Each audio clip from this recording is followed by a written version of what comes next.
Hello everyone, সবাই কেমন আছো? আশা করি সবাই ভালো আছো। 17 এপ্রিল আমার জন্মদিন। আমি সেজেগুজে বেরিয়ে পড়েছি পুজো দিতে।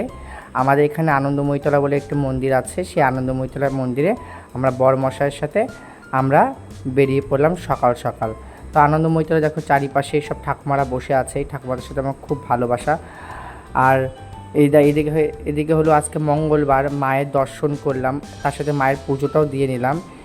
পুজো দিয়ে নিয়ে আমি বাড়ির দিকে চলে আসলাম বড়মশাইয়ের সাথে। আর আমরা সঙ্গে সঙ্গে খেয়ে নিলাম ঠান্ডা ঠান্ডা কোল্ড ড্রিঙ্কস, কারণ বাইরে খুব গরম। এদিকে রাত্রেবেলা আমার জন্য আমার বর একটা কেক অর্ডার করেছে। কেকটা খুবই সুন্দর, আমাদের এখানকার মাদ্রাসার থেকে খুব ফেভারিট একটা কেক। এবার জন্মদিনের আমাদের কাটার পাড়া, এর মধ্যে একটা বিপত্তি ঘটে গেল। আমি ভাবতে পারিনি এরকম। তারাবাজিটা একটু ড্যাম ছিল বলে দেখে এর মধ্যে মরে যেতাম মনে হচ্ছে।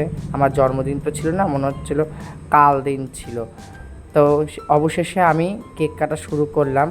সবাই মিলে, বাড়ির আমার আশেপাশে যারা আছে সবাই মিলে মিশে, বাড়ির লোকরাই, আশেপাশে কাউকে আমার বলা হয়নি, ছোটোখাটো করে আমাদের কেক কাটার সেলিব্রেশন হয়েছে। আর জামাটা, এই যে জামাটা আমি পরে আছি, সেই জামাটা আমার বড়মশাই আমাকে গিফট করেছে। আর দেখো, মেয়েও আছে সাথে, মেয়ের সাথে কেক কাটবো না কখনো হয়? তো মেয়েও সাথে একসাথে কেক কাটলাম। তো সবাইকে আমরা কেক খাওয়ালাম।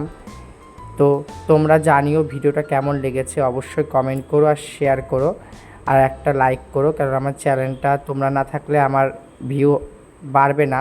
তা তোমরা একটু সাপোর্ট করো আমার সাথে।